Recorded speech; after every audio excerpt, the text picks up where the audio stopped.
Cette vidéo va être un peu différente des autres sur cette chaîne parce qu'aujourd'hui je ne vais pas simplement vous raconter l'histoire d'une marque. Aujourd'hui, je vais vous donner mon avis personnel. Et cet avis est simple. Narex est la meilleure marque tchèque d'outillage qui ait jamais existé. Point.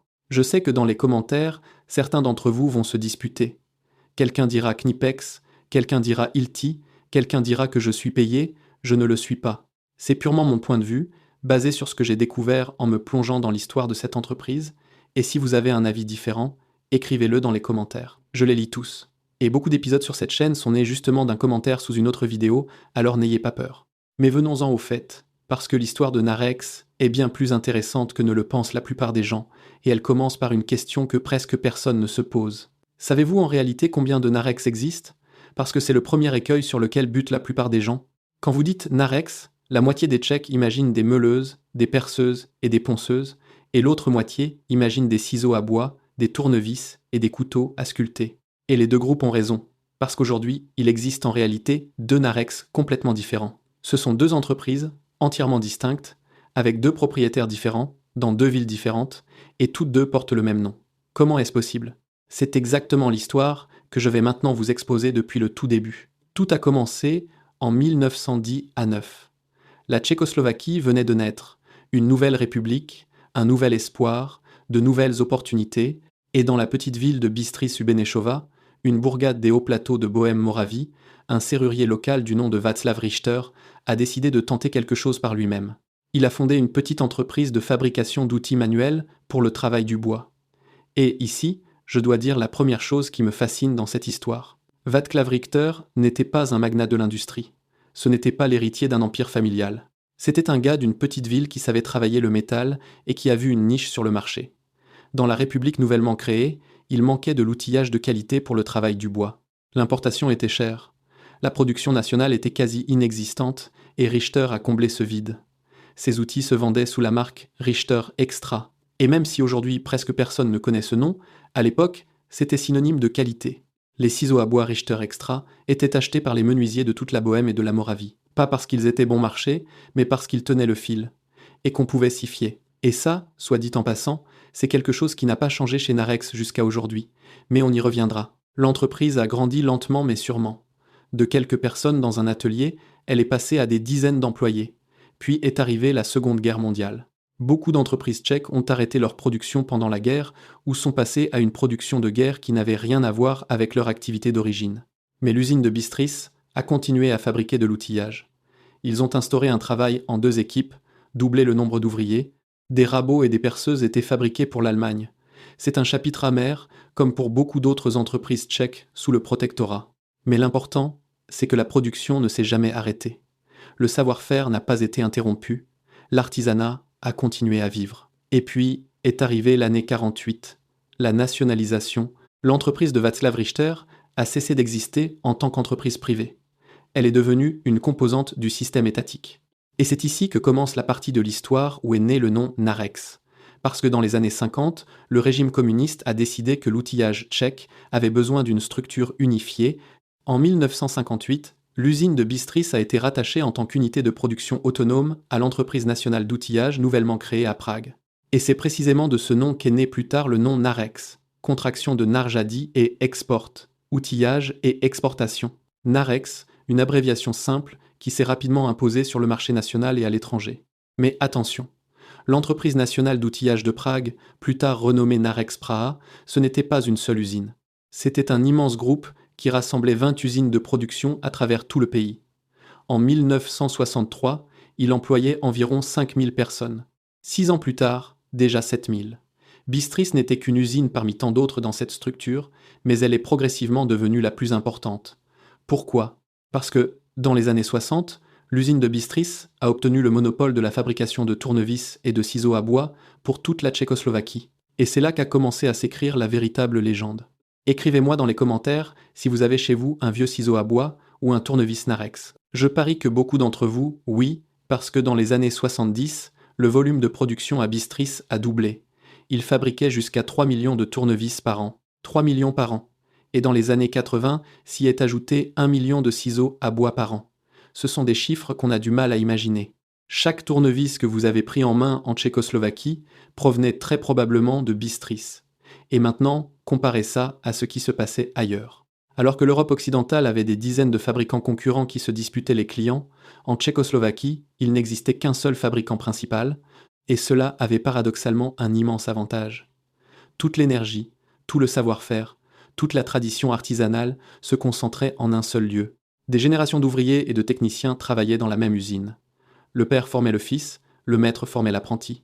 Et cette transmission de l'expérience ne s'est jamais interrompue. L'année 1989 a surpris l'usine de Bistris au sommet absolu. Le volume de production le plus élevé, le nombre d'employés le plus élevé. Narex était au sommet. Et puis est arrivée la révolution de velours, et avec elle l'un des moments les plus difficiles de toute l'histoire de cette entreprise. L'entreprise nationale Narex Praha s'est scindée en 9 entreprises d'État indépendantes. Chaque usine a suivi son propre chemin, et c'est ici qu'on arrive enfin à la réponse de cette question: pourquoi existe-t-il aujourd'hui deux Narex? Parce que l'une de ces usines sous Narex Praha était l'usine de Česká Lípa, et celle-ci avait une histoire complètement différente. L'usine de Česká Lípa est née pendant la Seconde Guerre mondiale, en 1943. À l'époque, une filiale de l'entreprise Siemens s'y était installée, et sous le nom d'Elmowerk, avait commencé la fabrication de perceuses électriques. Après la guerre, l'usine est progressivement passée sous ČKD Praha, puis finalement sous l'entreprise nationale d'outillage de Prague, c'est, à dire, le même groupe que Bistris. Mais alors que Bistris fabriquait de l'outillage manuel, Česká Lípa s'est spécialisée dans l'outillage électrique. Ponceuse, perceuse, scie, deux choses complètement différentes sous un même toit. Après la Révolution, les deux entreprises sont chacune parties dans une direction différente et leur destin n'aurait pas pu être plus différent. Narex Česká Lípa, l'usine d'outillage électrique, a été rachetée dans les années 90 par l'entreprise allemande Festo Tooltechnik, qui est devenue plus tard partie du holding TTS Tooltechnik Systems, et ce holding possède aussi la marque premium Festool. Ainsi, le Narex de Česká Lípa est passé sous l'aile allemande et fabrique encore aujourd'hui d'excellents outillages électriques.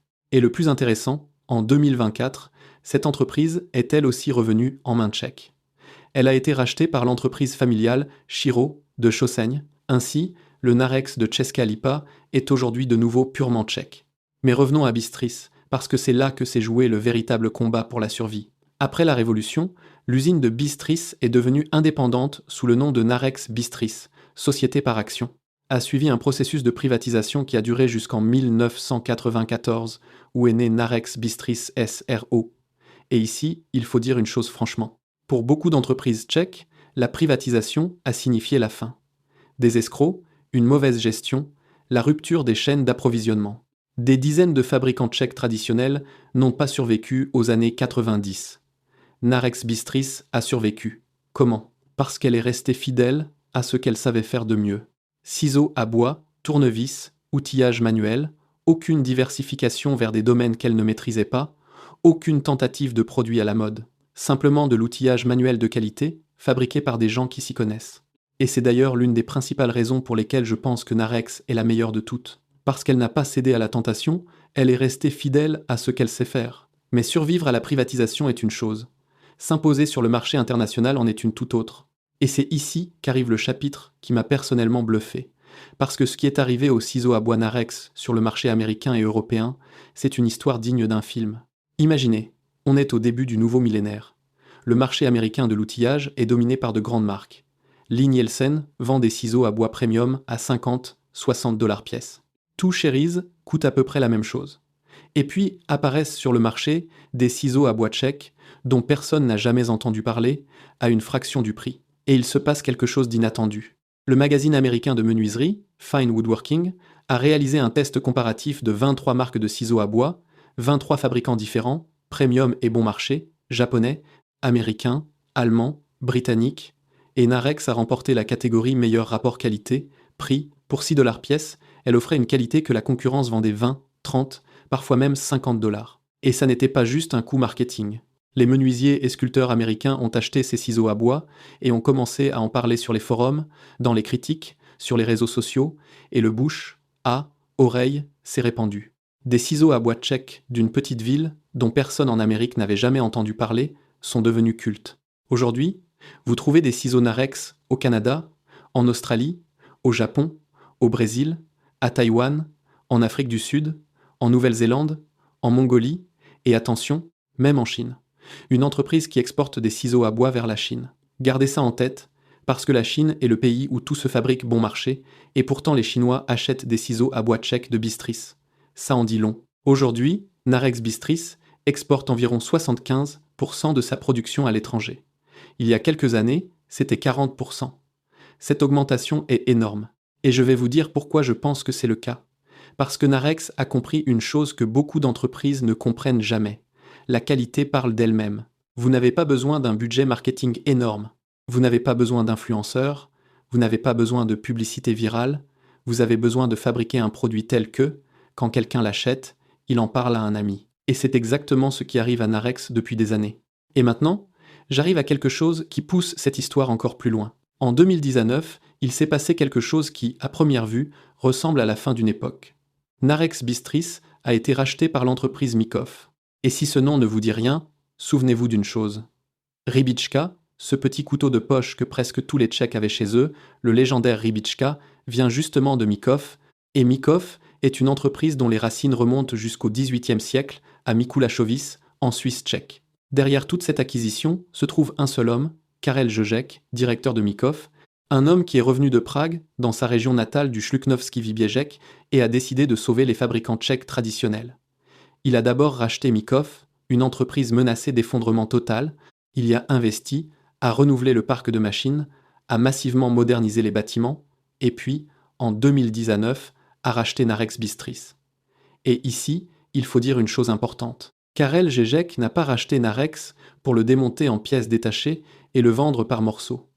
Il l'a racheté parce qu'il y voyait une synergie. Mikoff fabrique des couteaux, Narex fabrique des ciseaux à bois et des tournevis. Technologiquement, la production est incroyablement similaire. Travail du métal, trempe, traitement thermique, manche, et de l'union de ces deux entreprises est né un groupe de plus de 200 employés et un chiffre d'affaires prévu de plus de 300 millions de couronnes par an. Et surtout, et c'est le point clé, Narex Bistris reste entièrement la propriété de capitaux tchèques. Aucun investisseur étranger, aucune multinationale, une entreprise purement tchèque. Et de nos jours, où une marque tchèque après l'autre se vend à l'étranger, c'est quelque chose de précieux. Écrivez-moi dans les commentaires si vous saviez que derrière Narex se trouve le même homme que derrière le Rybička, parce que presque personne ne le sait. Et maintenant, j'en viens à pourquoi j'ai dit au début que Narex est, selon moi, la meilleure de toutes, et je le souligne à nouveau, c'est mon avis personnel. Vous pouvez ne pas être d'accord. Et d'ailleurs, ça m'intéresse de savoir si vous n'êtes pas d'accord. Premièrement, la continuité. Narex Bistris fabrique de l'outillage sans interruption depuis 1919, plus de 100 ans. À travers 2 guerres mondiales, à travers le communisme, à travers la privatisation, à travers les crises économiques, combien d'entreprises tchèques peuvent dire ça? Vous les comptez sur les doigts d'une main. Deuxièmement, le rapport qualité-prix. C'est une chose objectivement mesurable. Le test américain l'a confirmé. Les critiques européennes le confirment. Pour le prix d'un seul ciseau à bois premium de la concurrence, vous achetez tout un jeu de ciseaux Narex. Et la qualité est comparable, parfois meilleure. Prenez par exemple la gamme Richter. C'est la gamme haut de gamme des ciseaux Narex sortis ces dernières années. Des lames en acier chrome vanadium traitées cryogéniquement. Cela signifie que l'acier passe par une congélation profonde jusqu'à moins 100 degrés Celsius. Cela modifie la structure du métal au niveau moléculaire. Résultat, une dureté de 62 HRC. C'est un chiffre qui rivalise même avec les ciseaux à bois japonais vendus à un prix plusieurs fois supérieur, et le fil dure nettement plus longtemps que sur les ciseaux ordinaires. Et ce n'est pas juste du discours marketing. Un critique américain a réalisé un test contrôlé. Il a coupé du bois de chêne. Le ciseau Narex Richter a tenu 280 coupes avant qu'une ébarbure n'apparaisse sur le fil. Le ciseau concurrent Stanley Sweetheart avait déjà une ébarbure après 200 coupes et Narex coûtait moins cher. Troisièmement, la spécialisation. Narex ne fait pas tout. Elle ne fait pas de perceuse sans fil, elle ne fait pas de laser, elle ne fait pas d'instruments de mesure. Elle fait de l'outillage manuel, des ciseaux à bois, des tournevis, des tranchets, des maillets, des rabots, des couteaux à sculpter, des poinçons, des pieds de biche, et elle le fait sacrément bien. À une époque où beaucoup d'entreprises essaient de tout faire et finissent par ne rien faire correctement, cette spécialisation est précieuse. Quatrièmement, l'innovation. Et là, ce que j'ai découvert m'a beaucoup surpris. Narex de Bistris a reçu une subvention de l'Union européenne pour robotiser la fabrication des ciseaux à bois. Ils ont mis en place un poste de travail robotisé de meulage CNC qui produit les formes finales des lames. Ils ont automatisé le traitement de surface des manches en bois, relié le logiciel aux machines de production, mis en place une surveillance par caméra et une analyse de données. Ce n'est pas une entreprise qui vit dans le passé. C'est une entreprise qui combine 100 ans de tradition artisanale avec la technologie moderne. Et c'est exactement cette combinaison qui rend leurs produits si bons. Cinquièmement, et c'est pour moi personnellement le point le plus important, la propriété tchèque. À une époque où une légende tchèque après l'autre est rachetée par des multinationales étrangères, où les marques traditionnelles deviennent de simples étiquettes sur des produits fabriqués quelque part en Asie du Sud-Est, Narex Bistris reste fermement ancré en Tchéquie, fabrique en Tchéquie, emploie des Tchèques et appartient à un entrepreneur tchèque. Et je sais ce que beaucoup d'entre vous se disent maintenant. Et Knipex, et Wiha, et Wera, d'excellentes marques, incontestablement. Cette vidéo ne porte pas sur la question de savoir quelle marque fait les meilleures pinces ou les meilleurs tournevis isolés. Cette vidéo porte sur le fait qu'il existe une entreprise tchèque qui, dans sa catégorie, celle de l'outillage manuel pour le travail du bois, fait partie de l'élite mondiale absolue. Et la plupart des Tchèques ne le savent pas. Vous savez ce qui m'énerve? Que le Tchèque moyen connaît Narex comme la marque des meuleuses et des perceuses. C'est à dire l'autre Narex, celui de Chescalipa. Et sur celui de Bistris, sur ses ciseaux à bois, ces tournevis qui voyagent dans 45 pays du monde, cette même personne ne sait presque rien. Et c'est dommage, parce que Narex Bistris, c'est justement une histoire dont nous, Tchèques, pourrions être incroyablement fiers.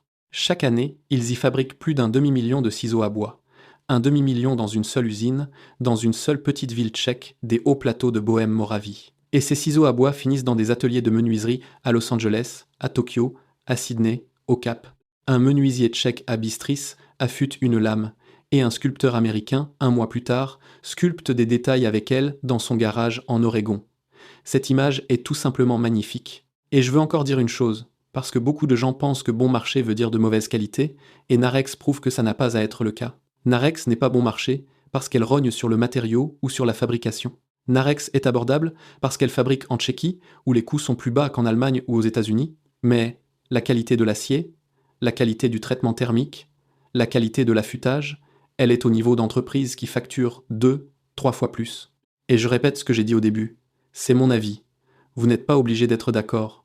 Mais si vous n'êtes pas d'accord, écrivez-moi pourquoi. Écrivez-moi dans les commentaires quelle marque est selon vous meilleure et pourquoi, parce que ça m'intéresse vraiment. Et peut être qu'un autre épisode naîtra de votre commentaire sur une marque que j'ai négligée ou que je ne connaissais pas. Mais mon verdict est clair. Narex Bistris, une entreprise fondée par un simple serrurier en 1919. Une entreprise qui a survécu à 2 guerres mondiales, au communisme et à la privatisation. Une entreprise qui exporte vers 45 pays. Une entreprise dont les ciseaux à bois ont reçu le prix du meilleur rapport qualité, pris dans un test face à 23 marques mondiales. Une entreprise 100% tchèque, si ça, ce n'est pas la meilleure marque tchèque d'outillage, je ne sais pas ce que c'est. Et vous savez ce qui peut être le plus beau dans toute cette histoire? Ce n'est pas une histoire de chute. La plupart des vidéos sur cette chaîne parlent de marques qui sont tombées, qui ont disparu, qui se sont terminées. Narex Bistris, c'est le contraire. C'est l'histoire d'une petite entreprise, d'une petite ville tchèque, qui a conquis le monde. Sans budget faramineux, sans publicité télévisée, juste avec de l'outillage de qualité et 100 ans de tradition artisanale. Un serrurier en 1910 à 9, 200 employés aujourd'hui, des ciseaux à bois dans 45 pays, et toujours la Tchéquie, toujours Bistris.